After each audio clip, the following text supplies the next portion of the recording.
बिस्मिल्लाहिर्रहमानिर्रहीम। अच्छा जी, income tax की डिस्कशन आपके साथ करनी है आज। इनकम टैक्स न्यूमेरिकल की डिस्कशन आपके साथ करनी है। इनकम टैक्स न्यूमेरिकल को डील कैसे करना है, दीजिएगा मार्कर दे दीजिए। न्यूमेरिकल को हल करने की अप्रोच, अब असल में मैंने न्यूमेरिकल कराना है और साथ साथ सब कुछ सिखाना है जो मैंने इससे पहले अपने बच्चों को सिखाया है। आप सब ने भी वो सब चीजें देखनी है और मेक श्योर करनी कि आप उसको उस अप्रोच को अडॉप्ट कर लें। सर जी, आप सबसे पहले जो न्यूमेरिकल करते हैं ना, तो उसमें आप डबल रीडिंग करते हैं। न्यूमेरिकल हल करने से पहले, आंसर शीट में कुछ लिखने से पहले आपने एक बार पूरा न्यूमेरिकल पढ़ा होना चाहिए। इनिशियल रीडिंग है वो लाजमी है, वो पढ़े और अपने आप को तैयार करें कि अच्छा न्यूमेरिकल में क्या क्या एडजस्टमेंट्स आई हैं। जब वो आप पढ़ लें तो उसके बाद जब दूसरी बार न्यूमेरिकल पढ़ेंगे तो साथ साथ हल करना शुरू करेंगे। पहली बार जो इनिशियल रीडिंग होती है उसमें साथ न्यूमेरिकल हल नहीं करना, सिर्फ पढ़ना है। पढ़ना कहां से शुरू करना है पता है सर जी? सबसे पहले एक बार रिक्वायरमेंट देखें। Under the provision of income tax ordinance and rule made there under compute under the appropriate head of income, total income, taxable income and tax liability। आम तौर पे उसने टोटल इनकम, टैक्सेबल इनकम और tax liability कह दिया है, और आम तौर पे यहां पर लिखा होता है इग्नोर मिनिमम टैक्स रिजीम। आपने बहुत से सवाल पहले किए होंगे, नोट किया होगा, उसने लिखा होता है इग्नोर मिनिमम टैक्स रिजीम। अगर वो ये जुमला यहाँ पर ना लिखे और टर्नओवर 100 मिलियन से ऊपर हो तो आपके कान खड़े हो जाएंगे कि मिनिमम टैक्स रिजीम वाला काम भी करना है। आओ मेरे साथ आगे चलते हैं। मोमिन मेज प्रोडक्ट्स। अच्छा जी, आप एज्यूम करें कि डेट 31 अगस्त 2025 है। अच्छा, यहाँ पर तो आप एक्चुअल में आपको एज्यूम करने की जरूरत ही नहीं होगी, आप 6 सितंबर 2025 में मौजूद होंगे और एक्साइटेड होंगे कि आप पेपर दे रहे हैं। ठीक है। Momin maize product, a sole proprietorship owned by Momin Khan, specialises in the production of food ingredients. The following information has been extracted from MMP's record for the year ended 30 June 2025। Sale है 138 million की, cost of good sold आ गई, GP आ गया, admin and selling expense आ गया, financial charges आ गए, other income आ गया, प्रॉफिट बिफोर टैक्सेशन आ गया। ये मैं आपके साथ पहली बार पढ़ रहा हूँ। पहली बार पढ़ने में क्या करना है उसको देख रहे हैं। इन द मीनवाइल आप प्लीज बोर्ड साफ कर दीजिए। और ये मैं क्वेश्चन पेपर आपके साथ पढ़ रहा हूँ। सर जी, सेल्स इंक्लूड, सेल्स में क्या शामिल है? An amount of 10.62 million net of 10% discount. 10% trade discount है, इंक्लूसिव ऑफ 18% सेल्स टैक्स। इसके अंदर 18% इस अमाउंट का सेल्स टैक्स शामिल है। अच्छा जी, सेल्स के अंदर सेल्स टैक्स शामिल होना चाहिए? द आंसर इज नो, नहीं होना चाहिए। इसका मतलब ये है मुझे सेल्स टैक्स निकालना पड़ेगा। आगे पढ़ते हैं। ₹1925,000 received as compensation from an insurance company. मुझे इंश्योरेंस कंपनी से कॉम्पनसेशन मिली थी 15 अप्रैल 2025 को। सवेयर डैमेज हुआ है to machinery imported from China. China से जो मशीन इंपोर्ट की थी उस पर डैमेज हुआ है, और 1 अप्रैल 2025 को costing rupees 2.1 million. The machinery deemed unfit for use was later sold as a scrap for 425,000। लो सर जी, आपको इंश्योरेंस क्लेम मिला है, तो सबसे पहली बात तो ये कि जो इंश्योरेंस क्लेम मिला है ये आपकी सेल्स नहीं है, तो पहला काम आपने क्या करना है? सेल्स से रिवर्स करें। दूसरा, 1 अप्रैल 2025 कॉस्टिंग 21 लाख, आपने ये मशीन खरीदी थी 21 लाख की।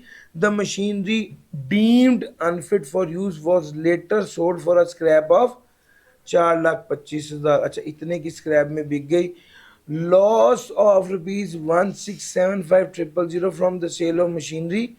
अच्छा, कितना लॉस हुआ? 16,75,000 का लॉस हो गया, और 42,000 पे incurred for lodging the insurance claim, और ये इंश्योरेंस का इंश्योरेंस क्लेम था इतना। Have been included in admin and selling expenses. अच्छा, अब एडमिन और सेलिंग एक्सपेंसेस में ये वाला लॉस भी शामिल किया हुआ है। एडमिन और सेलिंग एक्सपेंसेस में ये वाला लॉस भी शामिल किया हुआ है। इसको क्या करेंगे, इसको जाहिरी बात है ये भी एडमिन और सेलिंग एक्सपेंसेस में शामिल है। ये मेरा क्वेश्चन पेपर है, मैं नोट कर रहा हूं कि भाईजान इसको भी रिवर्स करना है। ठीक हो गया। अच्छा जी, सेल्स में ये वाली बातें आ गई सारी।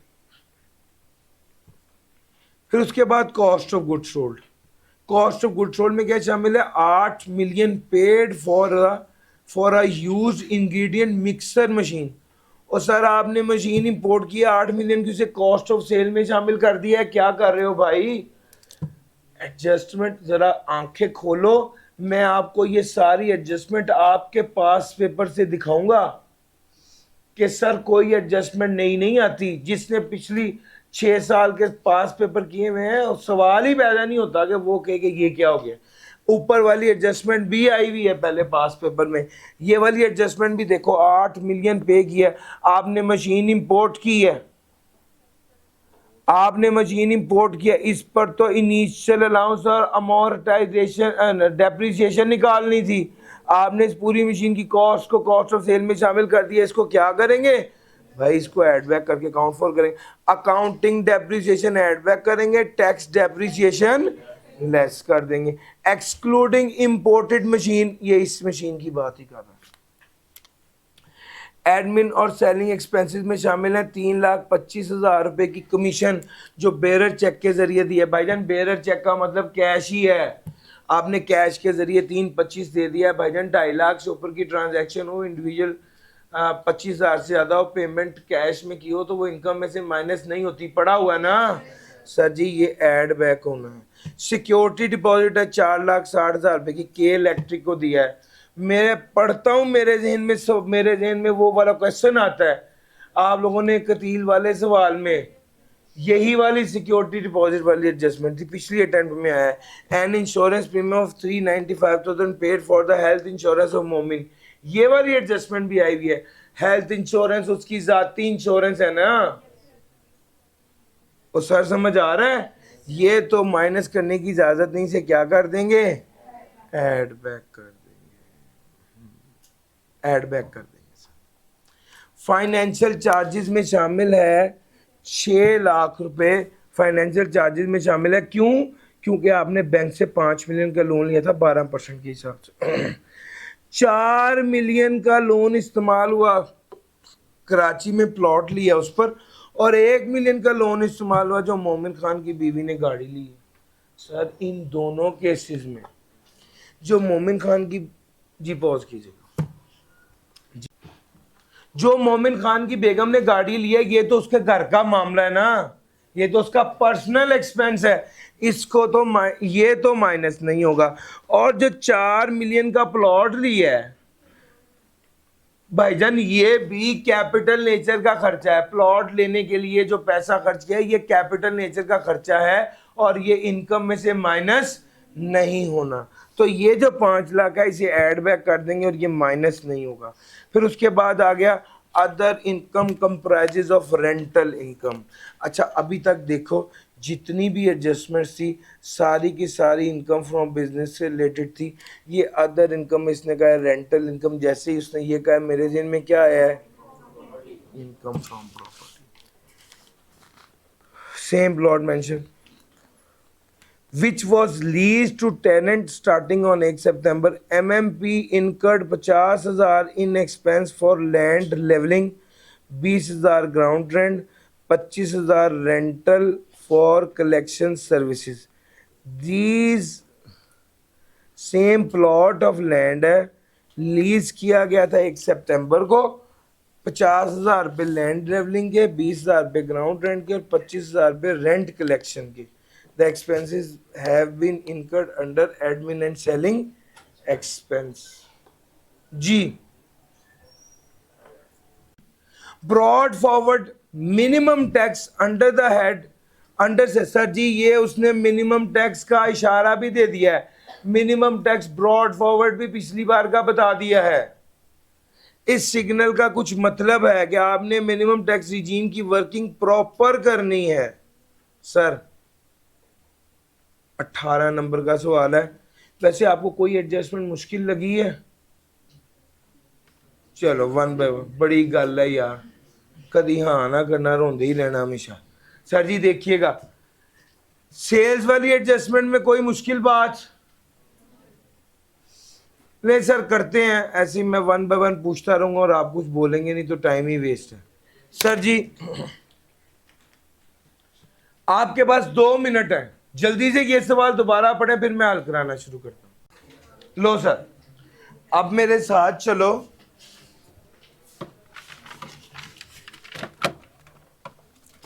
अब मेरे साथ चलो।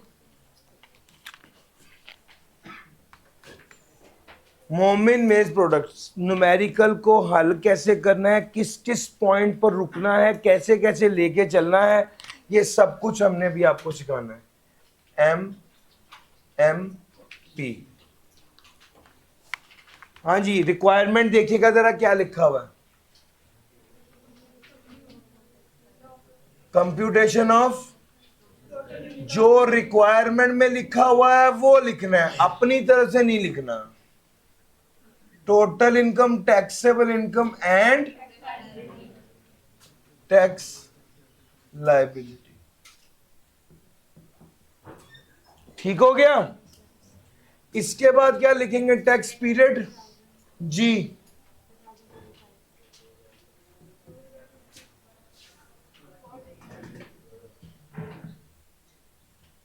$2025।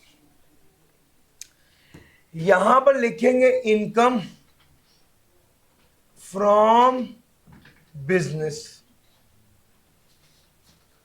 Income from business, working number 1, ये मैंने पहले सफे पर ये लिखा, सफा पलट दिया, अगला सफा आ गया, working number 1, working number 1 income from business.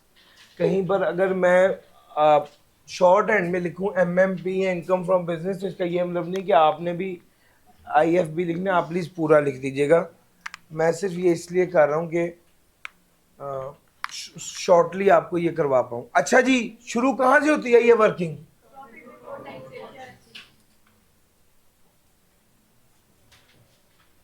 Profit before tax क्या है? 36,000, ये रुपीज इन थाउजेंड है, इसको इस पे ही रखें। सेल्स है 10260, नेट ऑफ 10% डिस्काउंट था, इंक्लूसिव ऑफ 18% सेल्स टैक्स। अच्छा पहली बात है कि ट्रेड डिस्काउंट अगर दिया है तो क्या गुनाह किया, ठीक है वो माइनस कर दिया, वो माइनस हो गया। हाँ सेल्स टैक्स इसमें शामिल नहीं होना चाहिए था, यार मेरा पॉइंट पिक करें, इस पर सेल्स टैक्स शामिल नहीं होना चाहिए था। तो सबसे पहला काम आपने ये किया, सेल्स टैक्स जो इसमें ऐड किया हुआ है उसको लेस करना है। सर सेल्स टैक्स कितना है? सर जी मेरी बात सुनो, ये है 130, नहीं सॉरी 10620, इसके अंदर 18% शामिल है, into 18 divided by 118, 10620 into 18 divided by 118, जी कितना आ गया? 1620। सर जी मेरा पॉइंट, कैलकुलेटर हाथ में रखें प्लीज, जो फिगर कोट करें वो सही कोट करें ताकि कोई गलती ना हो जाए। लो सर आप नोट करने की बजाय अगर सिर्फ इस वक्त ध्यान से समझ लें तो आपको ज्यादा फायदा होगा। लेकिन सर आगे चलते हैं। अच्छा जी सेल्स टैक्स हमने क्या कर दिया, ऐड हुआ था, इंक्लूसिव था ना, निकाल दिया। अगली बात, 1925000 received as compensation from insurance company on 15, ये सेल्स में शामिल है। सर जी कॉम्पनसेशन सेल्स में शामिल है। सर जी आपकी मशीन थी, चाइना से इंपोर्ट की थी, खराब हो गई, उसको क्या मिला? कॉम्पनसेशन मिली। सर जी क्या कॉम्पनसेशन को सेल में शामिल होना चाहिए था? द आंसर इज नहीं होना चाहिए था।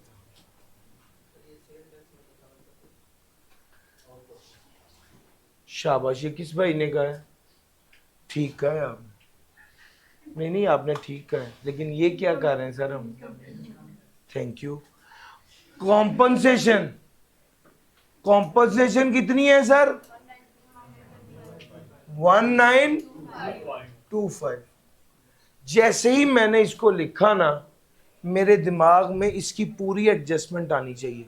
सर स्टोरी ये है, मशीन थी, आपके साथ ही मैंने पढ़ा है, मशीन बेच दी 1925 रुपए की, ये मशीन खरीदी थी 2100 रुपए की, मशीन अनफिट फॉर यूज थी, इसको स्क्रैप कर दिया, इंश्योरेंस क्लेम 1925 मिला, स्क्रैप करने पर कितने पैसे मिले? 425।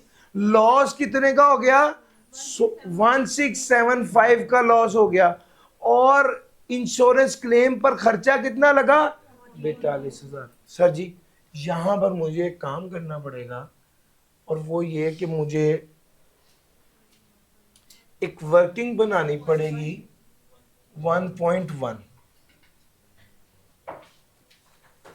एक बात समझो, ये क्या बिजनेस का एसेट था? यस, लेकिन क्या ये कैपिटल एसेट है? सर जी आप लोगों ने अगर कैपिटल गेन पढ़ा हुआ है, आप लोगों ने अगर कैपिटल गेन पढ़ा हुआ है, तो आपको पता होना चाहिए कि अगर एक एसेट जो कि इन्वेंट्री ना हो, पर्सनल मूवेबल एसेट ना हो, डेप्रिशिएबल ना हो, अमोर्टाइजेबल ना हो, तो वो कैपिटल एसेट होता है। ये वाला एसेट आपके जहन में आ रहा है कि ये डेप्रिशिएबल एसेट है, भाईजान जब बिजनेस में आया अवेलेबल फॉर यूज होगा तब डेप्रिशिएबल होगा ना। ये मैंने आपको पास पेपर में भी करवाया है, आपकी किताब में चैप्टर नंबर 9 E7 का सेकंड पार्ट यही है। चैप्टर नंबर 9 E7 का सेकंड पार्ट में यही वाला सवाल है। सर आपको ये बात पता होनी चाहिए, और 2-3 बार आ चुका है, ये पहली बार ये वाली एडजस्टमेंट नहीं आई, 2 बार पहले एडजस्टमेंट आ चुकी, और हर बार हमारे टेस्ट का हिस्सा होती है। मुझे पता है ये वाली चीज इंपॉर्टेंट है, बच्चा के दिमाग में भी नहीं आना कि ये कैपिटल गेन है, हालांकि ये कैपिटल गेन है। कैसे? सर जी ये देखो जरा, कैपिटल गेन कैसे है? डिस्पोजल प्रोसीड क्या है? डिस्पोजल प्रोसीड क्या है सर जी? अच्छा जी 425, इसको स्क्रैप वैल्यू क्या देता हूं फिर मैं, ताकि 425। और मुझे एक चीज और बताओ, इसी में ही अगली बात ये बताओ कि इंश्योरेंस कॉम्पनसेशन कितनी मिली है? सर जी आपने ये बात कैपिटल गेन में पढ़ी है, अगर लॉस या डिस्ट्रॉय हो जाए तो कॉम्पनसेशन किसके बराबर होती है? जितनी कॉम्पनसेशन रिसीव हो गई प्लस जितनी स्क्रैप वैल्यू। सर जी ये कितना बन गया? 23। अब इसमें से लेस कर दें कॉस्ट ऑफ कैपिटल एसेट कितना था? 2100। और क्या चीज है? एक्सपेंस कितना था? इंश्योरेंस एक्सपेंस था 42 का। सर जी ये लेस कर दें, इसको मैं वर्किंग नंबर 2 कहने लगा।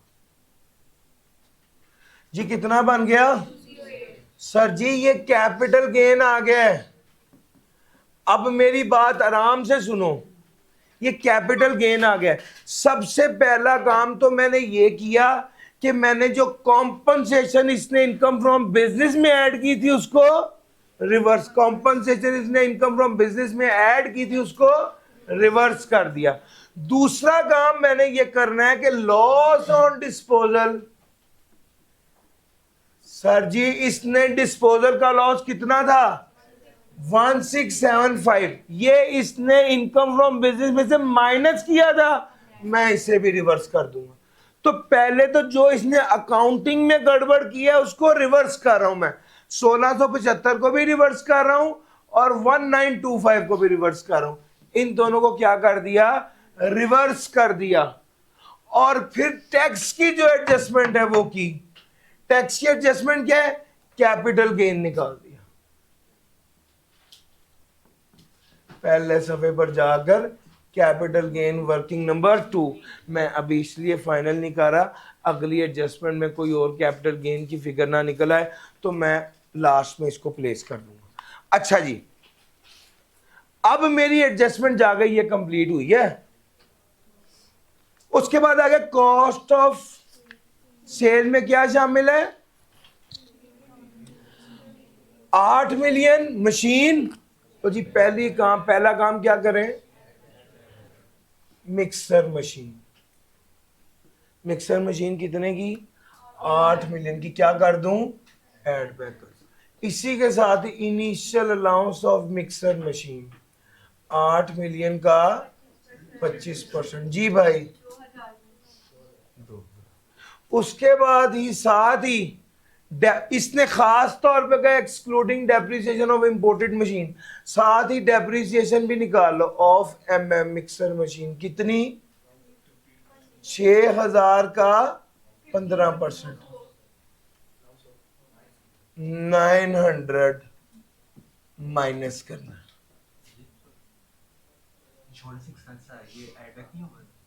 कौन सा इंश्योरेंस, इंश्योरेंस एक्सपेंस। हाँ जी, अब जरा बात सुनिए, इंश्योरेंस एक्सपेंस की जहां तक बात है तो वो हमने कैपिटल गेन में से माइनस करना था, लेकिन इसने एडमिन और सेलिंग में से माइनस किया है, तो इंश्योरेंस भी क्या कर देंगे,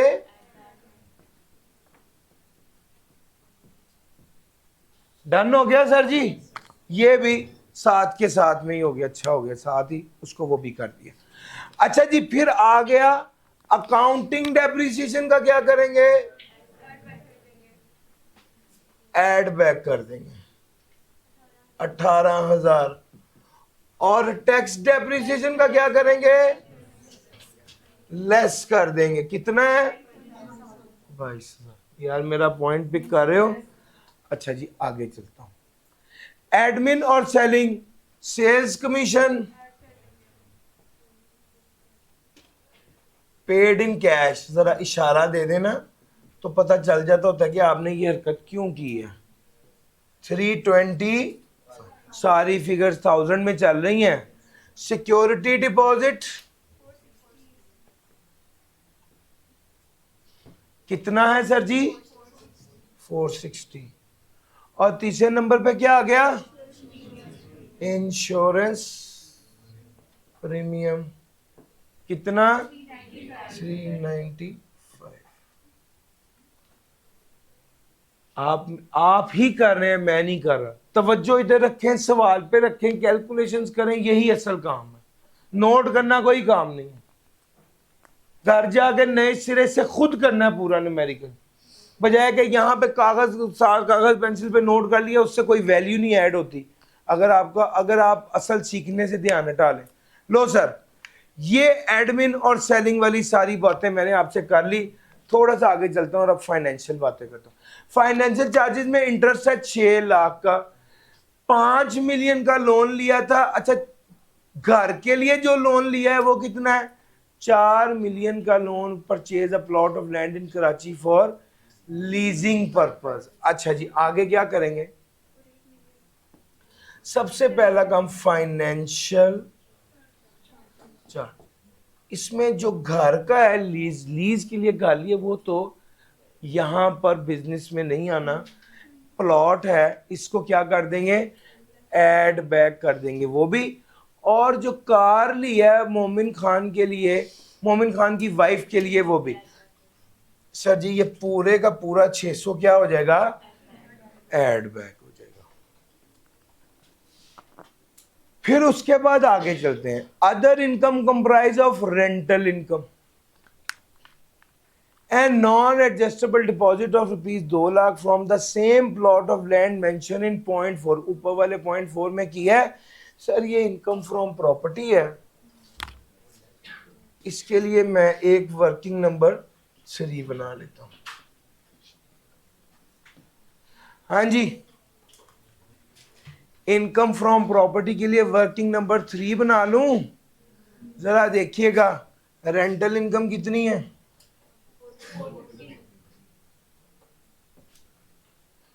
450। अच्छा उसने कुछ नहीं बताया, तो इसका मतलब है कि ये पूरे साल की है। नॉन एडजस्टेबल डिपॉजिट, प्लॉट है, प्लॉट है, non adjustable deposit divide by 10 करके इनकम में शामिल। इनकट 50,000 expense for land levelling, ground rent minus होगा, कितना है, 25। Collection charges 20,000 for ground rent है। अस्तगफुर। हाँ जी, कलेक्शन चार्जेस कितना है,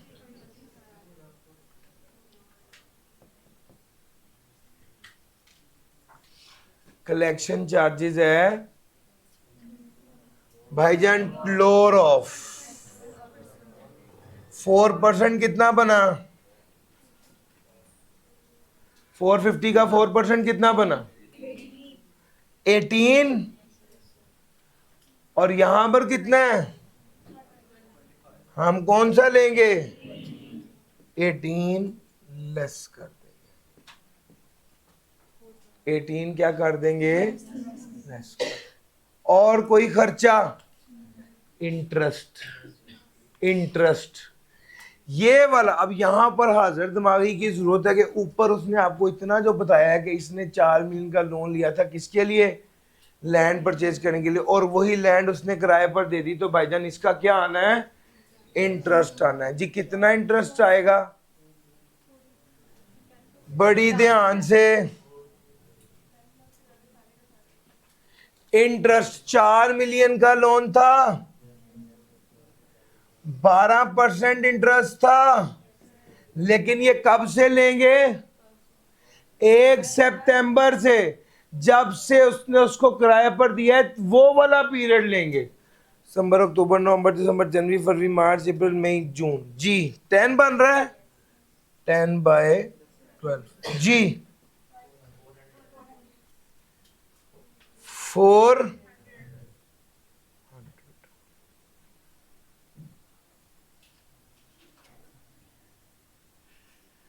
इंटरेस्ट हमने ले लिया, 4 मिलियन था, उसका 12% किया और उसका 10/12 कर दिया। ठीक हो गया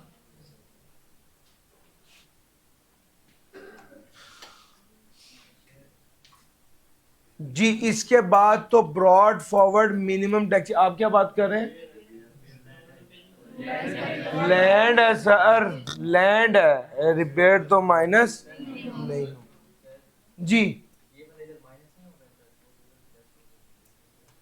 ये वाला इंटरेस्ट इधर से माइनस नहीं होगा सर, बिजनेस में माइनस किया हुआ था, बिजनेस में ऐड बैक कर दिया, और ये 600 जो ऐड किया इसमें, इसमें यही तो है मेजर। ठीक हो गया जी।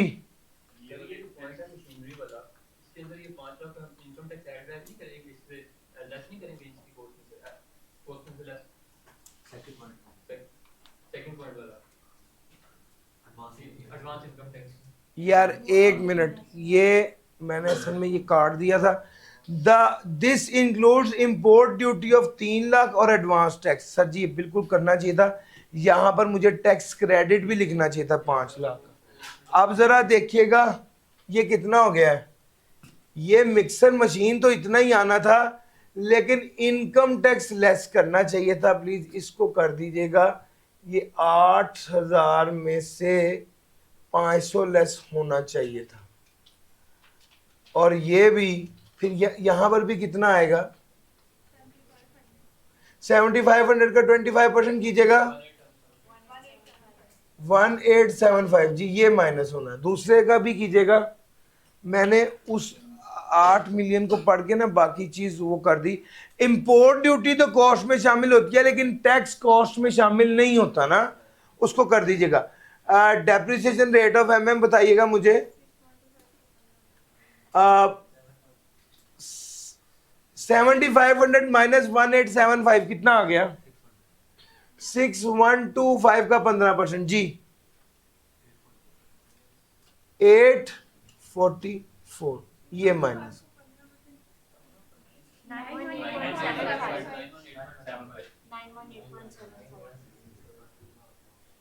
करके देखिएगा।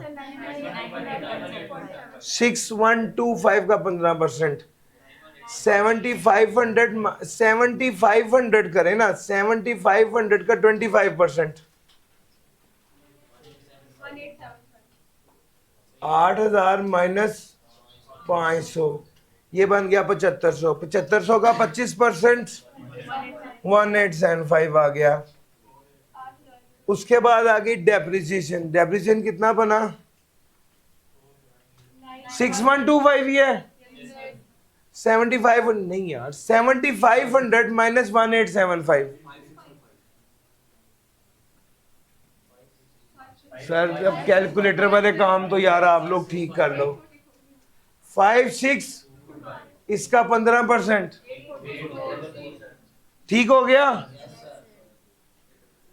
सर जी ये 500 पता चल गया क्यों लेस किया है। अच्छा जी, हम यहां तक आ गए। अब आगे क्या रह गया? फाइनेंशियल चार्जेस वाली बात हो गई, अदर इनकम वाली बात हो गई।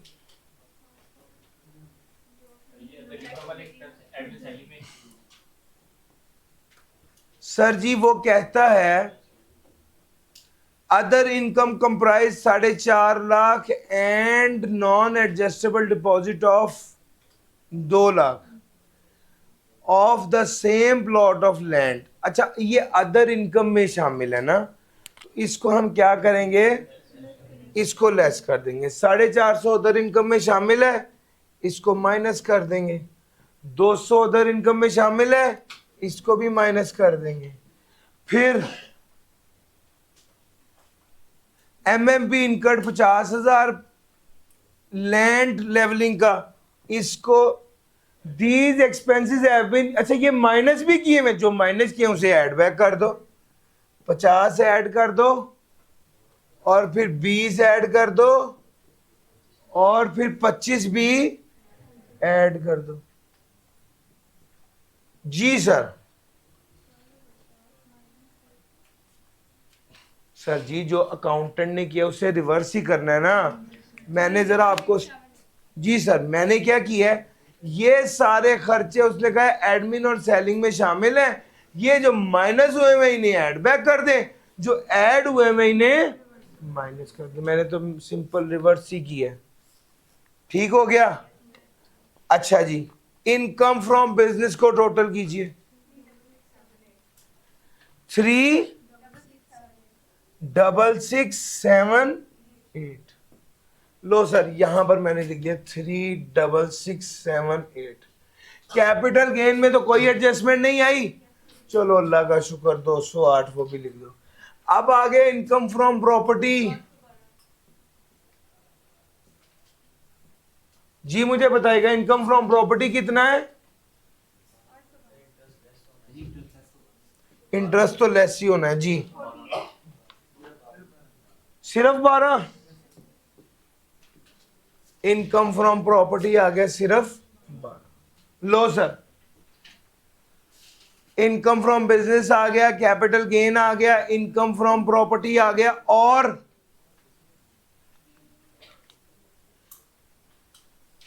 और तो ब्रॉड फॉरवर्ड है। अच्छा जी, जब मैंने देखा मेरी हर तरह की इनकम शामिल हो गई है, मैंने कहा यार इसको टोटल कर दो।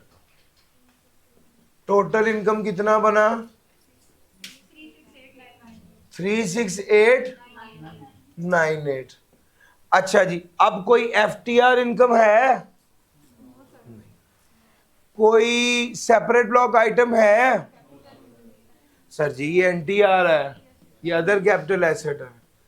ना कोई एफटीआर है, ना कोई सेपरेट ब्लॉक आइटम है, ना कोई एग्जेम्प्ट इनकम है, वो भी नहीं है। तो सर यही। अच्छा, फिर उसके बाद ज़कात, WWF, WPPF, एजुकेशनल एक्सपेंस कुछ नहीं है, यही टैक्सेबल इनकम भी हो जाएगी। कितनी?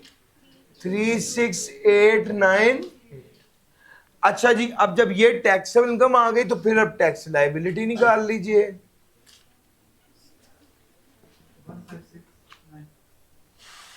इंडिविजुअल है, इंडिविजुअल है, और दूसरे नंबर पे क्या बताना है? नॉन सैलरीड है। आपके ये देखो, ये देखो यार, मेरे साथ सामने स्क्रीन पे देखो, ये मैं क्वेश्चन पेपर ही लेके आया हूं, आपकी किताब में भी बना हुआ है। ये देखो यहां पर रेट्स गिवन होते हैं। कहां पर रेट गिवन है? ये देखो 5वें सफ़े पर लास्ट में। अब चूंकि नॉन सैलरीड के ही थे तो नॉन सैलरीड का रेट गिवन था। फिर उसके अलावा ये देखो capital gain on disposal of securities, ये भी गिवन था। ये सिक्योरिटीज के वाले से इनिशियल अलाउंस 25% दिया हुआ था। डेप्रिसिएशन प्लांट एंड मशीनरी की 15% दिया हुआ था। मिनिमम टर्नओवर 1.25% और डिविडेंड का रेट, ये सारी चीजें दी हुई होती हैं पेपर। अच्छा जी,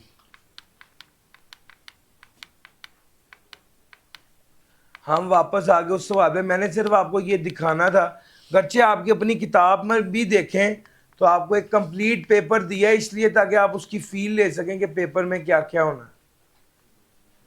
अच्छा जी, टैक्स लायबिलिटी मुझे आपने बतानी है। 1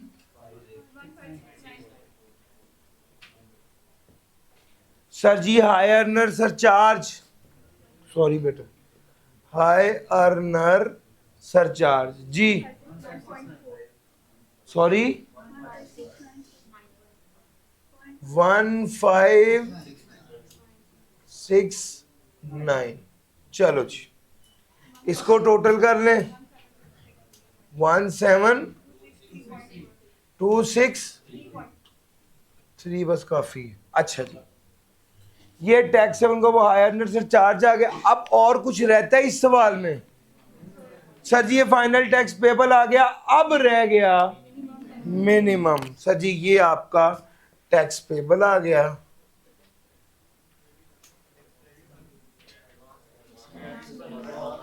एक एडवांस टैक्स है, यस लिखा हुआ है भाई। एडवांस टैक्स किधर लिखा हुआ है? ये 5 लाख का।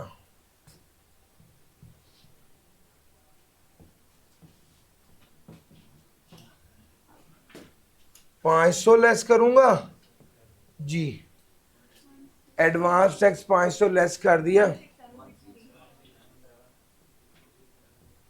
टैक्स पेबल आ गया 16763।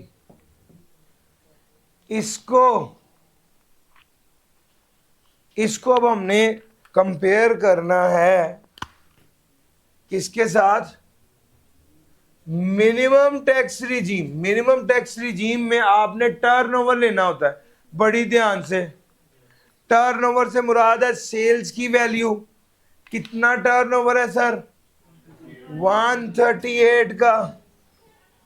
बड़ी ध्यान से, क्योंकि 138 के अंदर शामिल क्या क्या था? ये देखो सेल्स में क्या शामिल था? 1620 net of 10% trade discount. Trade discount तो माइनस करना ही होता है, वो तो ठीक है कर दिया। सेल्स टैक्स माइनस करेंगे, और भाई टर्नओवर में से सेल्स टैक्स माइनस करते हैं, हमने पहले ही निकाला हुआ है, कितना बना था 1620, वो लेस कर देंगे। और क्या माइनस करते, अच्छा ये जो आपको कॉम्पनसेशन मिली थी, ये भी आपने सेल्स की वैल्यू में लिखी हुई थी, इसको भी क्या करना है 1925, इसको भी माइनस कर देना। जी सर, टर्नओवर की वैल्यू, जी सर 134455, ये टर्नओवर है। अच्छा जी सर जी, ये टर्नओवर है, पहले इस पे टैक्स लगा लें। Thank you. टैक्स, असल चीज तो अपने आसाब को कंट्रोल करके स्टेप्स, हर स्टेप को प्रॉपर्ली करना है। असल में होता है कि जब आप इतने ज्यादा सवाल देखते हो, इतने ज्यादा कॉन्सेप्ट उसके अंदर होते हैं, तो वो सारे कॉन्सेप्ट आपके दिमाग में हिट हो रहे होते हैं। आपने ठंडा रहना, अगर आप बूफे पे जाएं और सारा कुछ खाने लग जाए तो तबीयत खराब हो जाएगी। स्टेप बाय स्टेप सबसे पहले पानी पिए, फिर आराम से देखेंगे इसमें क्या चीज़ ज़्यादा बेहतर है जो आपको पसंद है, फिर वो आहिस्ता आहिस्ता खाना शुरू करेंगे तो आपकी सेहत भी ठीक रहेगी और दिमाग भी। ठीक है सर। लो सर, ये भी sir bombardment of the concept होती है सर, आपने उसको तरीके से तरतीब से लेके चलना है। असल में मैं आपको आज कॉन्सेप्ट सिखा ही नहीं रहा, असल में तो मैं आपको क्या सिखा रहा हूं, डेटा हैंडलिंग, वही असल चीज है। सर जी 1.25% देखिएगा,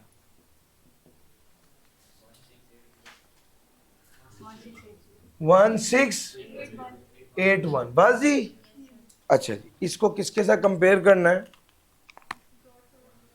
एनटीआर, एनटीआर के तहत टैक्स कितना बना है 16763। भाईजान इसने ब्रॉड फॉरवर्ड भी दिया हुआ है, कितना है ब्रॉड फॉरवर्ड 6000, 6000 ब्रॉड फॉरवर्ड को एडजस्ट करेंगे तो कितना बनेगा 10763। कौन सा पे करेंगे, ये वाला पेबल है।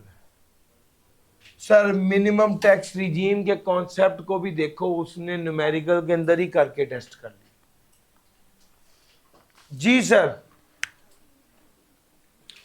ये आपके सामने न्यूमेरिकल मैंने सॉल्व कर दिया है। आइडली इस तरह से न्यूमेरिकल हल होना चाहिए, इसको देख लीजिए।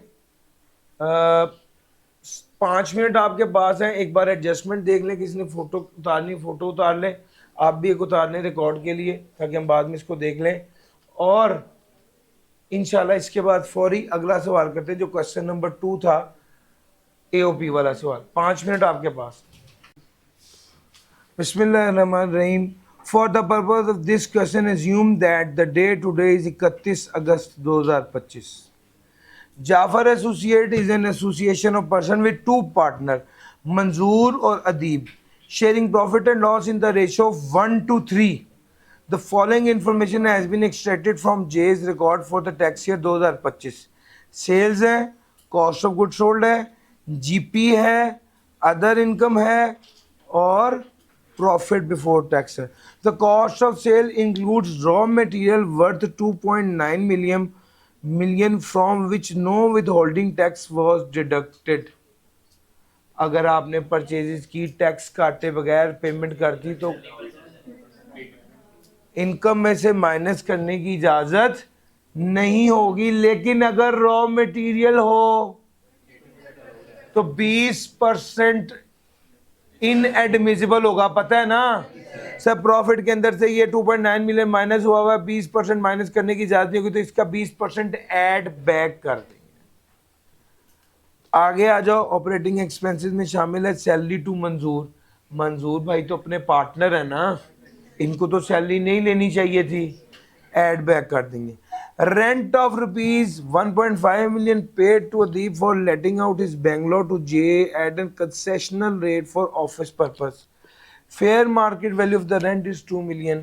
सर जी जो रेंट इदारा दे रहा है, जो रेंट इदारा दे रहा है वो तो बहरहाल खर्चा है, चूंकि हमने कमीशन, ब्रोकरेज, सैलरी, कोई रेम्यूनरेशन है वो तो माइनस करने की इजाजत नहीं है, लेकिन एक पार्टनर की अपनी जगह है, पार्टनर ने फर्म को किराए पे दी हुई, तो फर्म जो किराया देगी वो तो बहरहाल माइनस होगा, और फर्म जो किराया दे रही होगी 1.5 मिलियन, वो तो बहरहाल माइनस करने की इजाजत होगी। Commission of ₹860,000 to Adeeb, sir commission जो पार्टनर को मिले वो तो माइनस करने की इजाजत नहीं होती। Other income comprise a dividend net of tax received from Agri Limited, a company whose income is exempt from tax. इससे पहले आज तक जितने भी सवाल आए उसने डिविडेंड की बात की, ये पहली बार है कि इस अब जो सवाल आया तो उसने बाकायदा वो कंपनी भी बताई एग्री, और उसकी ये भी बताया कि उसकी इनकम एग्जेम्प्ट फ्रॉम टैक्स है।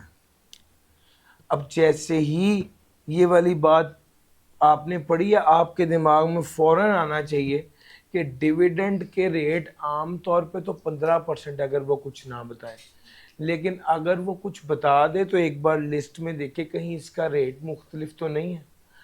मैं आपको एक टिप आज दे रहा हूँ आपके अपकमिंग पेपर के लिए कि सर जी जब भी सवाल आए एक बार रेट ज़रूर देखें उसने कौन कौन से दिए हुए हैं। नॉर्मली रेट वो वही देता है जो पेपर में इस्तेमाल होने होते हैं, लेकिन अब आपको पता है प्लांट एंड मशीनरी का 15% है, मगर एक बार देखने में क्या अर्ज है, पीछे से एक बार रेट देख लो। अब आपको पता है डिविडेंड का 15% है, लेकिन उसने खास तौर पर लिखा कि ये डिविडेंड उस कंपनी का है जिसका, ये डिविडेंड उस कंपनी का है जिसकी इनकम पे टैक्स नहीं है। सर जिसकी इनकम पे टैक्स नहीं होता वो फिर 15% नहीं होता, 25% होता। ठीक हो गया। तो हम अच्छा अपने ही इसी पेपर में जरा देखिए लास्ट सफ़े पर जाकर उसने आपको ख़ास तौर पे डिविडेंड का इतना बड़ा पैरा दिया है, और पॉइंट नंबर डी जब आप पढ़ेंगे तो आपको पता चल जाएगा कंपनी जिसका कोई टैक्स पेबल नहीं है उस पर टैक्स कितना, डिविडेंड कितना लगना है, 25%। सर जी मेरा पॉइंट पिक कर रहे हैं। तो 19 की 20 इंफॉर्मेशन हो तो फौरन एक बार अपने आखिरी सफ़े से रेट देख लेना, जल्दबाजी में कोई गलती ना कर लेना। खास तौर पे डिविडेंड एक ऐसी आइटम है तो बंदा कभी सोचता भी नहीं है कि 15% के अलावा भी हो सकता है, और बच्चों को पता भी नहीं होता। हालांकि लिस्ट है, जब मैंने पढ़ाया था तब मैंने बताया था कि जी नॉर्मली 15% और उसकी स्पेसिफिक केसेस में लिस्ट है। तो जब आपको खाली डिविडेंड लिखा हो तो 15% है, लेकिन इसके अलावा कुछ हो तो आपको एक बार ज़रूर टेबल से देखना चाहिए। इसी तरह डेप्रिसिएशन रेट की बात भी कर रहा हूँ मैं, उसमें भी आम रूटीन में है तो ठीक है, नहीं तो एक बार देखने में जो है ना वो ज़्यादा बेहतरी है। मंजूर ने, अच्छा अब अदर इन्फॉर्मेशन है, मंजूर ने 5,000 शेयर सेल किए हैं 600 के हिसाब से, उसने ये शेयर 500 के एक्वायर किए थे। मंजूर ने ब्रोकरेज फ़ी भी दी थी ₹2 पर शेयर, और Adeeb earned a gain of 3 lakh from the sale of art related item है, इसने चलो जी ये 3 लाख भी कमाया। लो सर ये दो बातें हैं। अच्छा ये तो बातें हैं इन दोनों मेंबर्स की। रिक्वायरमेंट क्या है, टोटल इनकम और टैक्सेबल इनकम एओबी की बताएं, और टोटल इनकम, टैक्सेबल इनकम और टैक्स लाइबिलिटी मंजूर और अदीब की बताएं।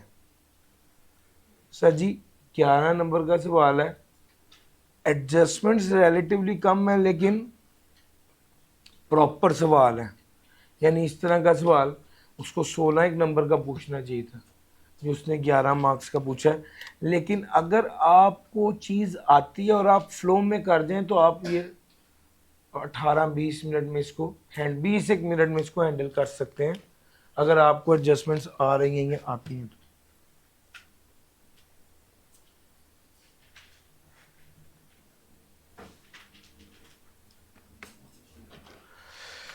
अच्छा जी न्यूमेरिकल शुरू करते हैं।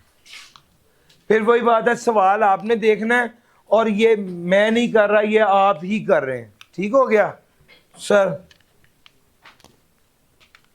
भाई का नाम क्या है, जाफर एसोसिएट।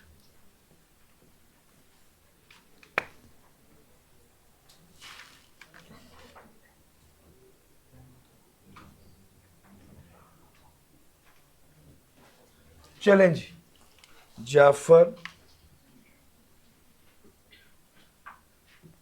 एसोसिएट्स।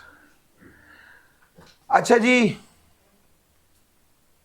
एओपी है with two partners, Manzoor and Nadeeb, sharing profit 1 to 3। Information उसने आपके सामने दे दी है। Sales, cost of goods sold, GP, other operating expenses, other income, profit before tax, additional information. और यहां पर हमने लिखना था कंप्यूटेशन ऑफ, रिक्वायरमेंट क्या थी sir? Total income and tax. Tax period क्या है? टैक्स ईयर क्या है? 2025। वापस आ जाते हैं हम, यहां पर लिखते हैं income from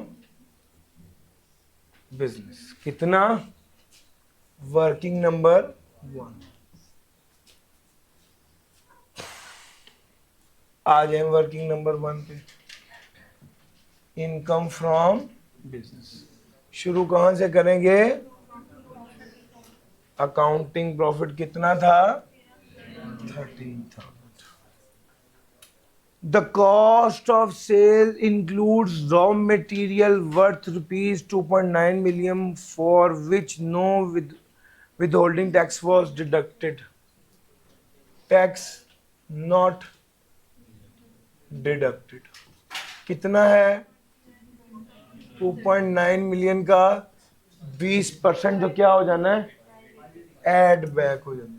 5,580 ji sir, add back कर दिया। ऑपरेटिंग एक्सपेंस में शामिल है सैलरी,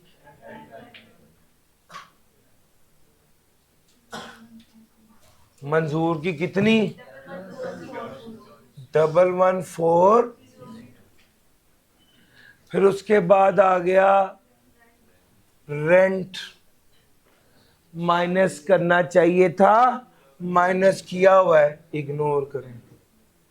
उसके बाद आ गया कमीशन, ये किसको दिया है? अदीब है। चलो जी, कितना? 860। अदर इनकम में डिविडेंड शामिल है जो नेट ऑफ टैक्स मिला है। अदर इनकम है ही डिविडेंड जो नेट ऑफ टैक्स मिला है, ऐसी कंपनी से जो exempt from tax. Other income कितनी है?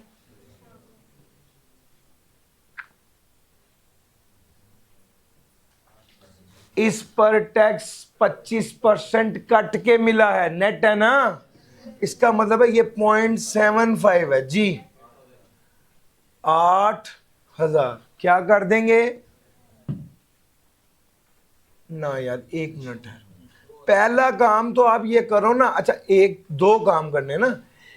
पहला काम तो ये करो कि इनकम फ्रॉम बिजनेस में इसको रिवर्स करो, 6,000 माइनस होना है। पहला काम तो ये करो। दूसरे नंबर पे वर्किंग नंबर 2 करो, FTR इनकम, वो 6,000 है, इसे डिवाइड बाय 0.75 करोगे तो 8,000 की इनकम आ जाएगी। इस पर tax at the rate of 25% करोगे तो 2,000 का टैक्स आ जाएगा। ठीक हो गया? अच्छा जी, अदर इनकम से बहरहाल मैंने क्या कर दिया? 6,000 माइनस कर दिया, जो कि उसमें नहीं आना चाहिए था सर। बस इतनी सी बात थी।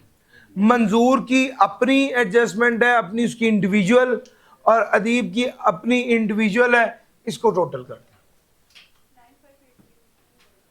सब प्लीज कंफर्म कीजिएगा। 9,580 ये इनकम फ्रॉम बिजनेस आ गई। अच्छा जी, डिविडेंड कितना है? 8,000। टोटल कितना आ गया? 17,580। ये आ गई टोटल इनकम। अच्छा जी, उसके बाद FTR इनकम कितना? 8,000। फिर क्या आ गया? टैक्सेबल इनकम कितनी है 9580 और टैक्स लाइबिलिटी जी अब चूंकि 10 मिलियन से कम है इसमें हाई एंडर सरचार्ज भी नहीं आना। उसने वैसे टैक्स लाइबिलिटी पूछी भी नहीं है तो जल्दी से बता दो।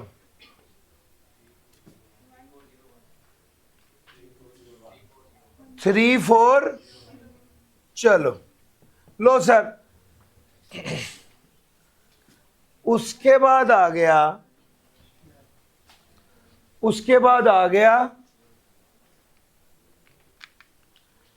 अगला कौन है भाई मंजूर के बारे में भी उसने कहा है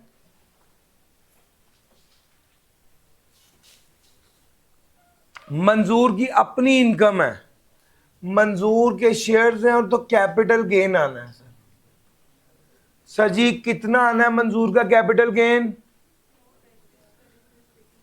भैया उसने 5000 शेयर्स 600 के बेचे हैं जो खरीदे थे 500 के। कितने का गेन आ गया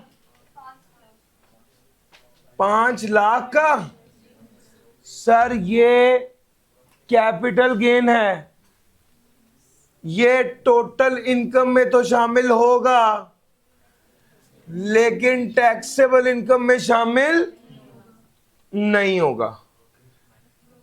सर जी ब्रोकरेज भी है, जरा ब्रोकरेज भी माइनस कर दे। 2 रुपए पर शेयर थी तो -2 इंटू 5000 तो ये बन गया 4,90,000। कैपिटल गेन 490 आ गया, यही टोटल इनकम होगी लेकिन ये टैक्सेबल इनकम नहीं होगी। क्यों? क्योंकि ये सेपरेट ब्लॉक आइटम है तो टैक्सेबल इनकम इसकी होगी 0 और tax on separate block item निकालेंगे कैसे सर जी? आपको होल्डिंग पीरियड सर जी सबसे पहले देखना पड़ेगा शेयर्स एक्वायर किए हैं जुलाई 2022 में, होल्डिंग पीरियड की बेस पर रेट निकालेंगे और रेट को गेन से मल्टीप्लाई करेंगे। सर जी आप अपने सर जी क्वेश्चन पेपर पे देखिए, क्वेश्चन पेपर पे आपको होल्डिंग पीरियड से रेट निकालना भी फौरी तौर पे आना चाहिए जी। जुलाई 2022, जुलाई 2023, जुलाई 2024, जुलाई नहीं सितंबर 2024, 2 साल से ज्यादा 3 साल से कम होल्डिंग पीरियड है, 2 से ज्यादा और 3 से कम। जी मुझे बताइएगा 10% 49,000 आ गई टैक्स लाइबिलिटी मंजूर की। अब आगे आ जाओ सर जी इनकम ही सेपरेट ब्लॉक आइटम है। मैं अभी आपसे अगली बात ये करने लगा था कि भाई ये तो एओपी का मेंबर है, ये तो मैं टैक्सेबल इनकम निकालता, टैक्सेबल इनकम के बाद लिखता शेयर ऑफ एओपी, फिर लिखता total income for rate purpose, फिर लिखता tax liability for rate purpose, फिर एक्चुअल टैक्स लायबिलिटी। ऐसे नहीं करना चाहिए था। तो इसका जवाब है मेरी टैक्सेबल इनकम ही 0 है, मेरी टैक्सेबल इनकम ही। तो क्या करूं मैं? कुछ भी नहीं करना मैंने, बस सेपरेट ब्लॉक आइटम है। सर जी अगर एओपी की सेपरेट ब्लॉक आइटम हो और मेंबर की एनटीआर हो तो भी वो रेट पर्पसेस के लिए ऐड नहीं होता। एओपी की एग्जेम्प्ट इनकम हो या मेंबर की एग्जेम्प्ट इनकम हो तो भी वो रेट पर्पस के लिए ऐड नहीं होता। एओपी की एफटीआर हो या मेंबर की एफटीआर हो तो भी रेट पर्पसेस के लिए ऐड नहीं होता। समझ गए सर जी? ये गेम है। यहां पर मेंबर की इनकम ही सेपरेट ब्लॉक आइटम है तो रेट पर्पसेस के लिए उसने ऐड नहीं होना। अलबत्ता एक भाई और है हमारे साथ, उनका नाम है अदीब। अदीब ही है ना सर जी? हाँ भाई, अदीब ने कितना पैसा कमाया है? Sale of painting to the art, sir ji capital gain है, उसने खुद ही बता दिया 3 लाख है, कोई बहस नहीं है, आर्ट रिलेटेड आइटम एनटीआर होता है। लेकिन एक मसला है, अदीब भाई से तो आपने जगह भी किराए पर ली,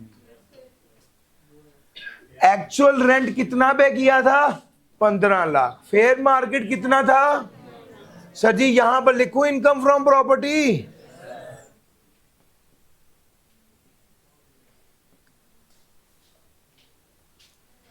वर्किंग नंबर 2, यहां पर लिखते हैं इनकम फ्रॉम प्रॉपर्टी। अच्छा, इनकम फ्रॉम प्रॉपर्टी में क्या लिखूं? एक्चुअल कितना है? 1500। फेयर मार्केट वैल्यू कितनी है? 2 मिलियन। कौन सा लेंगे? हायर। तो 2 मिलियन इज द रेंट। हाँ जी, घर रह के प्लॉट है, ऑफिस बेंगलो है, तो इसका मतलब है बिल्डिंग है ना sir. Repair 4 lakh. Income from property में कितना आएगा? 16 लाख। यहां पर कितना लिख दूं? मैं रुपीज इन थाउजेंड में ना चलूं, आसानी रहेगी जरा। हाँ भाई, ये कितना हो गया?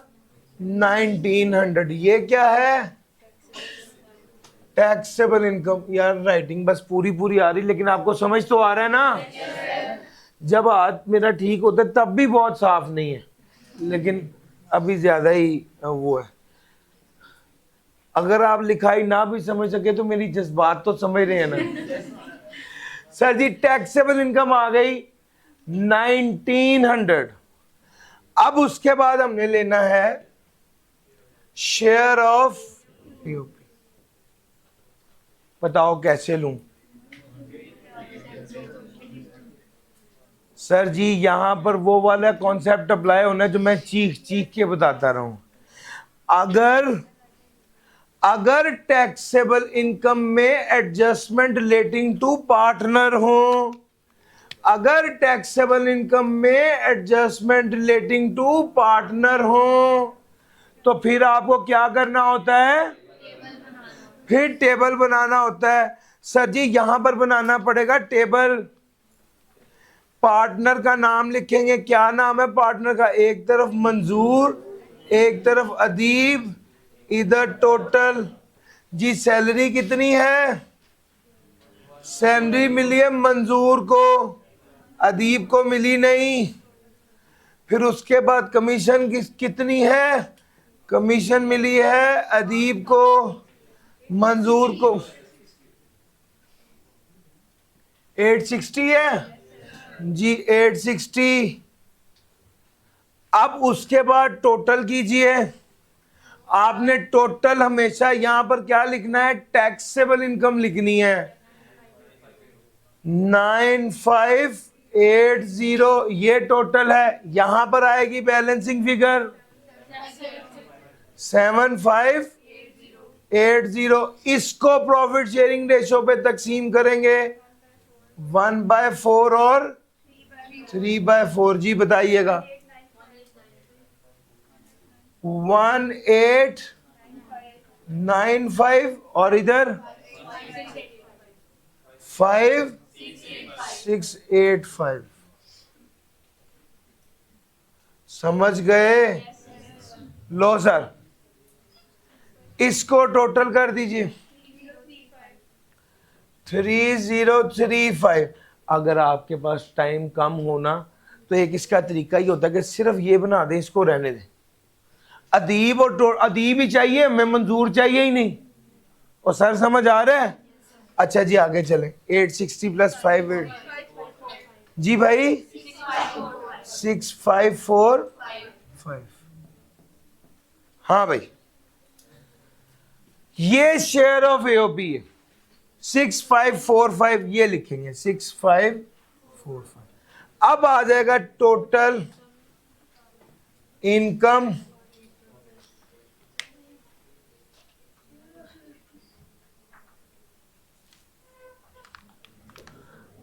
$6,545 total income for rate purpose ji 6545 plus 1900 8 total income for rate purpose आ गया tax liability for rate purpose ji 8445 ji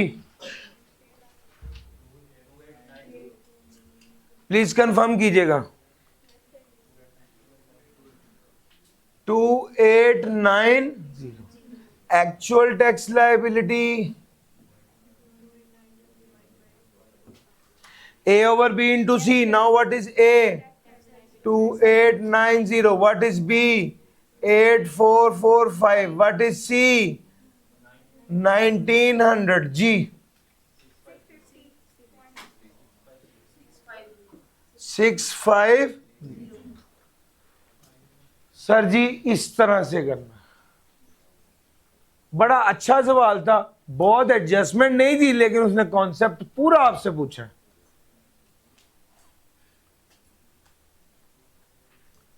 I cap के पेपर की सबसे अच्छी बात पता क्या है आपका अच्छा हो या बुरा हो आपको ये जरूर एक बार महसूस होता है कि मैं कर सकता था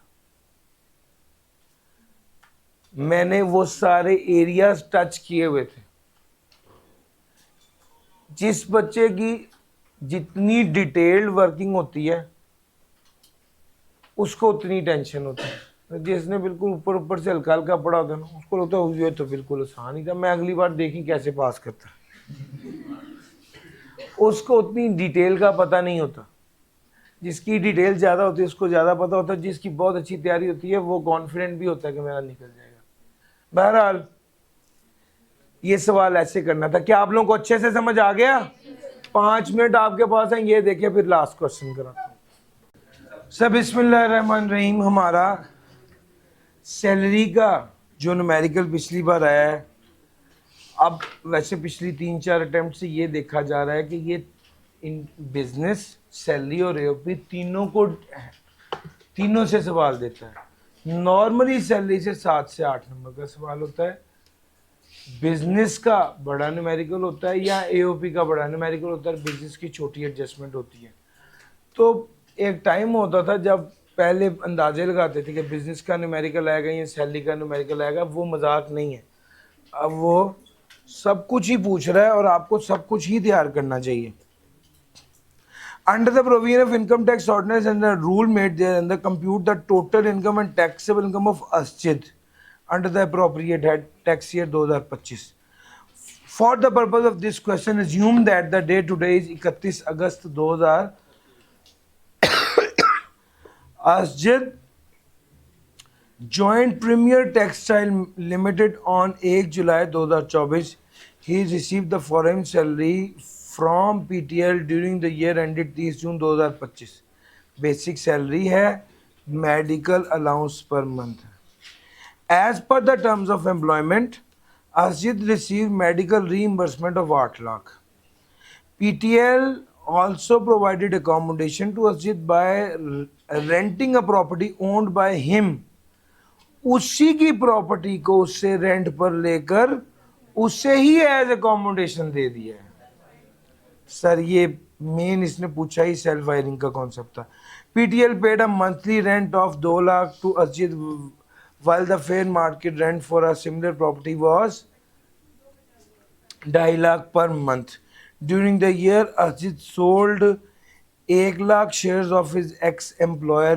Marvel Paints Limited a listed company at rupees 100 net of expense. The shares were issued to him during an employee share scheme in tax year 2021 at 25. Market value of the share on the issuance date was 40. इसका ताल्लुक तो खैर capital gain से है इसका ताल्लुक salary से भी है और प्रॉपर्टी से भी है और अनअप्रूव्ड ग्रेचुइटी का ताल्लुक भी सैलरी से है इतनी सी बात है, एडजस्टमेंट्स 4 हैं। उसने कहा कि टोटल इनकम और टैक्सेबल इनकम बताओ under appropriate head.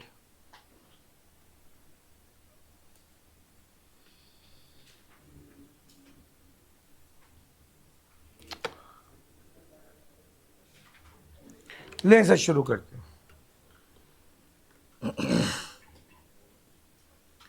He received the following salary during the year ended 30 June 2025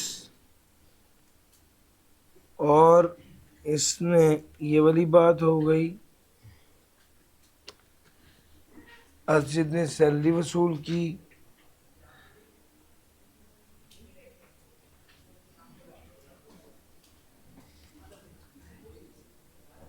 compute the total income and taxable income. एक बार जल्दी से ये सवाल देख लीजिए, फिर मैं करवाता हूँ रीड, एक बार दोबारा करें। तो 7 नंबर का सवाल है, ये 10-11 मिनट में होने वाला सवाल है अगर आपको आता हो तो। Ajit join premier textile mills PTL on 1 July 2024।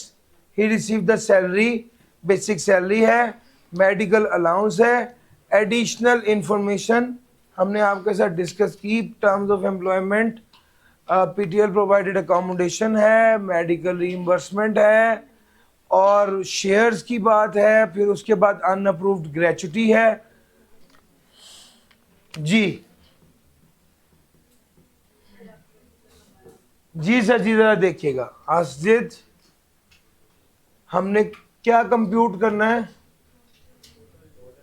Computation of total income and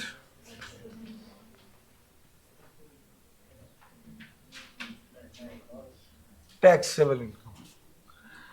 अच्छा, टैक्स ईयर क्या है?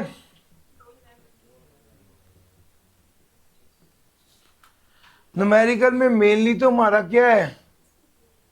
इनकम फ्रॉम, बस ये लिखे, वर्किंग नंबर 1 लिखे और अगले सफे पर आ जाए। अगले सफे पर आ गए। अब सवाल को दोबारा पढ़ना शुरू करें। बेसिक सैलरी जी 15 लाख मल्टीप्लाई बाय 12,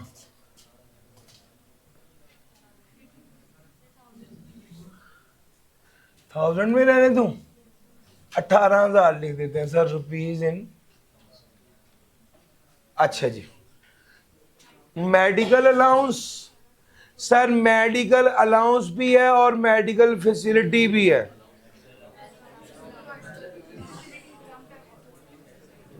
अगर medical allowance as per the terms of employment Ajit receive medical reimbursement. अच्छा, टर्म्स ऑफ एम्प्लॉयमेंट भी है, इसका मतलब है मेडिकल अलाउंस क्या है? फुली टैक्सेबल है, 1800। और medical facility as per terms of employment क्या है? एग्जेम्प्ट है। PTL also provided accommodation.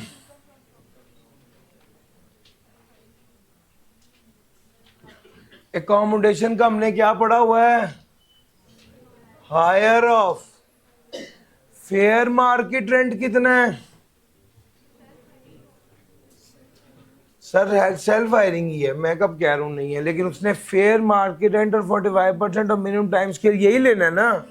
Fair market rent कितना है? 2.5 लाख मल्टीप्लाई बाय 12 जी,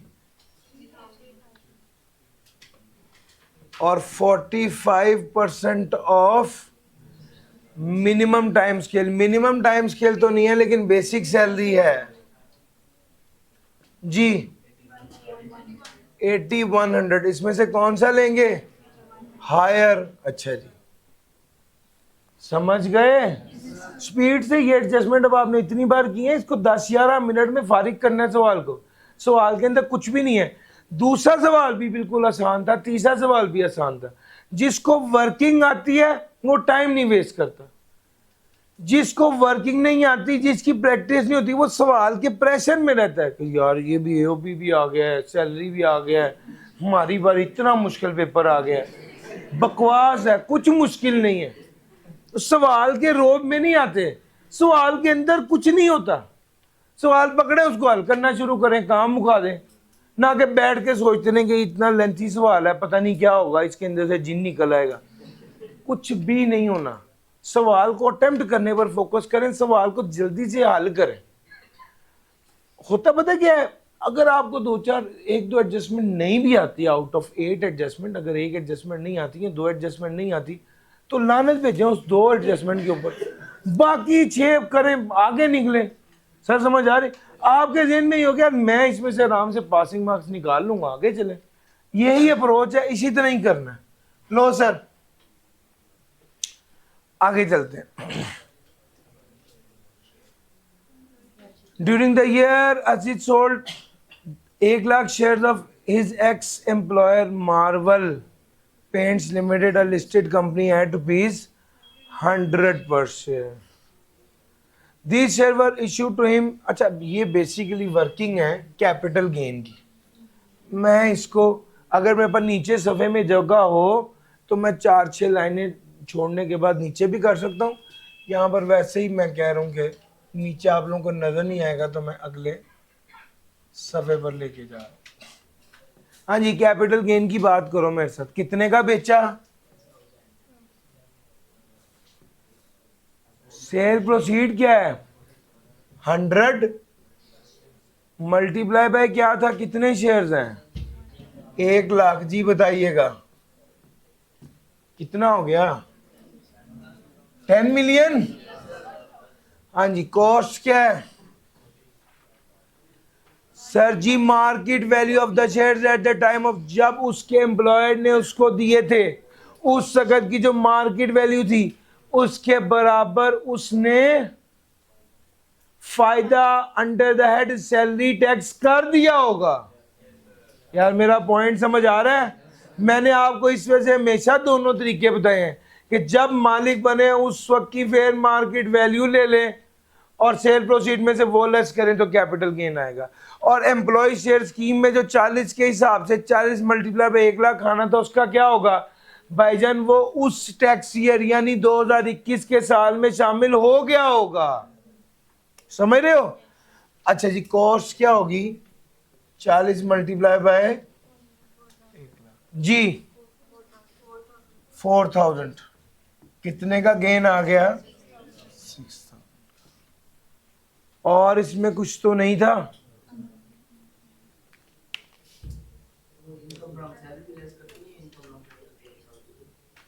मैं आपके इस सवाल के जवाब में एक काम करता हूं। Fair market value at exercise date. Fair market value, जब मार्केट वैल्यू जब शेयर इशू हुए वो कितना था? 40 मल्टीप्लाई बाय 1 लाख था ना, तो 4000 हो गया। कॉस्ट ऑफ ऑप्शन क्या थी? नहीं थी। एक्सरसाइज प्राइस उसने दी भी थी, दी भी थी ना। 25 मल्टीप्लाई बाय 1 लाख 2500 जी। कितने का गेन आ गया? 1500 का गेन आ गया। Taxable under the head salary. Sir लेकिन ये किस साल था? 2021 में। अब अगर आप कहते हैं कि सर अब क्या करना है, तो भाई इसका जो दूसरा तरीका जो स्टैंडर्ड आपने सीखा हुआ है, सेल प्रोसीड पकड़ो 10,000, कॉस्ट ऑफ ऑप्शन पकड़ो नील, एक्सरसाइज प्राइस पकड़ो 2500, amount already taxed under the head salary पकड़ो 1500। ये फिर भी कितना आ जाएगा? 6000। Taxable under the head. वो पॉइंट समझ आ रहा है? ऐसे कर लो, ऐसे कर लो, स्मार्टली आपको ऐसे करना चाहिए, क्योंकि जब उसने fair market value eight the time of issuance ले ली तो बस ठीक है, वो कॉस्ट होगी, जितने का बेचा उसमें से वो लेस करें, गेन आ जाएगा, और ये गेन भी taxable under the head capital gain आएगा। अगर आपका बहुत ज्यादा दिल चाहता है कि भाई मैं एम्प्लॉय शेयर स्कीम का जो कुछ मैंने सीखा मैं उसे बहुत अच्छे से अप्लाई करूं, तो मैंने वो भी करके बता दिया, आंसर यही आना था जो अब आया है सर। ठीक हो गया। यहां पर भी फिर मुझे लिखना पड़ेगा कैपिटल गेन वर्किंग नंबर 2। अच्छा जी, उसके बाद आ गया Asjid receive 5 lakh from an unapproved gratuity scheme.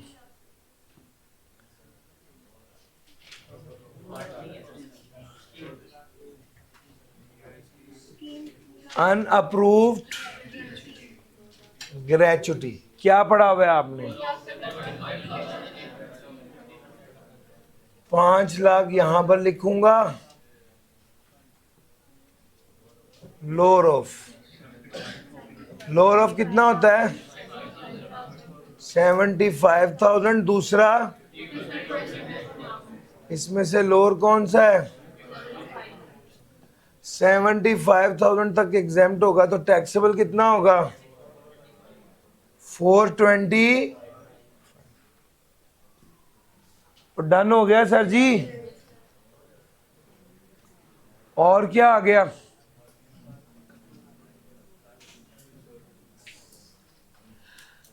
अच्छा जी, अब एक मेरी बात सुने, ये सब कुछ मैंने कर लिया, वर्किंग टू कैपिटल गेन भी बना ली, इसको इसको टोटल कीजिएगा जरा, 18,000 फिर 1800, 28,325। अच्छा ये आ गया। अभी एक चीज रह गई है, वो क्या sir? Self firing income from property. अच्छा, इन आपने पढ़ा हुआ है सेल्फ फायरिंग के केस में एक्चुअल और फेयर मार्केट रेंट वाला फॉर्मूला नहीं लगता, बल्कि एक्चुअल लेते हैं, पढ़ाया हुआ है सर जी। जरा देखिएगा, अब मुझे क्या करना चाहिए, मैं यहां पर लिखूंगा एक्चुअल। सर आपने एक्चुअल किराया कितना वसूल किया है?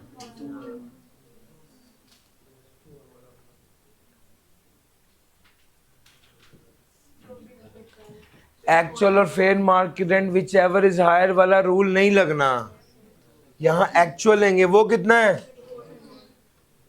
उस जालिम ने, अब ये सारी बातें आज तक कभी इस तरह से टेस्ट नहीं हुई पास पेपर में। अब जिस बच्चे ने कॉन्सेप्चुअली स्टडी की है उसको तो ये बात समझ आ रही है कि ये क्या कैसे हो रहा है।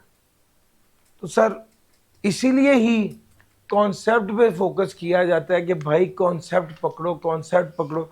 ये सारी बात कॉन्सेप्चुअल है, गेम यहीं पर ही थी भाईजान। ये एक्चुअल आपने कर लिया, रिपेयर तो माइनस होगा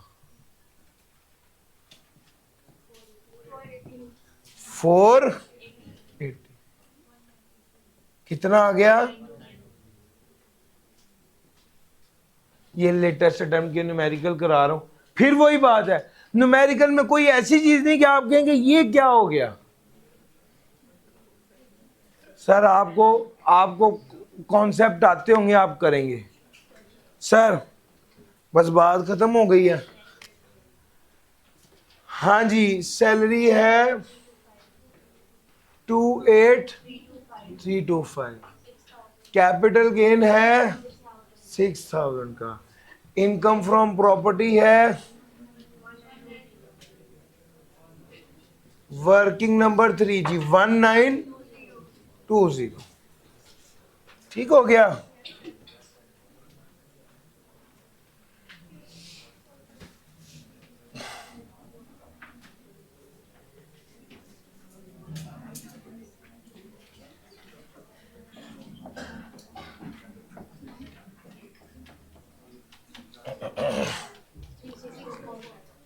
सर जी 3, ये टोटल है, टोटल इनकम कितनी है? 3,624 सर बात यहाँ पे खत्म नहीं हो रही, उसने आपसे कहा क्या है, टोटल इनकम भी बताओ, और सर जी जो कैपिटल गेन है ये लिस्टेड कंपनी है ना, तो सर सेपरेट ब्लॉक आइटम जी 30, सर जी सेपरेट ब्लॉक आइटम बोले ना। अब आएगी टैक्सेबल इनकम, ना ज़कात है ना कोई एग्जेम्प्ट है ना कोई एफटीआर है। टैक्सेबल इनकम कितना आ गया, 3024। इस तरह से सर ये सवाल करने मुश्किल तो नहीं लग रहा सर जी? मैंने आपको लेटेस्ट अटेम्प्ट के न्यूमेरिकल कराए हैं, पिछले सारे अटेम्प्ट के न्यूमेरिकल्स मैं आपको पिछली 10 सालों के में से 20 न्यूमेरिकल में से मैंने 16 न्यूमेरिकल्स क्लास में कराए या क्लास में डिस्कस किए हैं। तो सर मुझे लगता है कि ये जितनी प्रैक्टिस है ये मोर देन इनफ है। आपने आज के न्यूमेरिकल में करके भी ये बात सीखी है कि यार प्रैक्टिस से आप कर सकते हैं न्यूमेरिकल। ये न्यूमेरिकल अगर आपके पेपर में आए हो तो मुझे नहीं लगता कि 80% न्यूमेरिकल करने में आपको कोई दिक्कत आनी चाहिए। 10-15% अगर 19-20 हो जाए फिर भी पास होना इज नॉट एन इशू, पास होना इज नॉट एन इशू। कल इंशाल्लाह चैप्टर 14, 15, 16 है सर, इंशाल्लाह कल वो करवाएंगे और कल देखिएगा आप कॉम्प्रीहेंसिवली चीज़ों को कैसे कवर करते हैं। हम अपने तौर पे पूरी कोशिश कर रहे हैं कि यार जो बेस्ट ऑफ द बेस्ट है वो आप लोगों के साथ इस पॉइंट ऑफ टाइम पे शेयर करें जो एग्जैक्टली आपको पेपर में काम आनी है। ये टेक्निक्स, ये अप्रोच। थैंक यू जी, अल्लाह हाफ़िज़।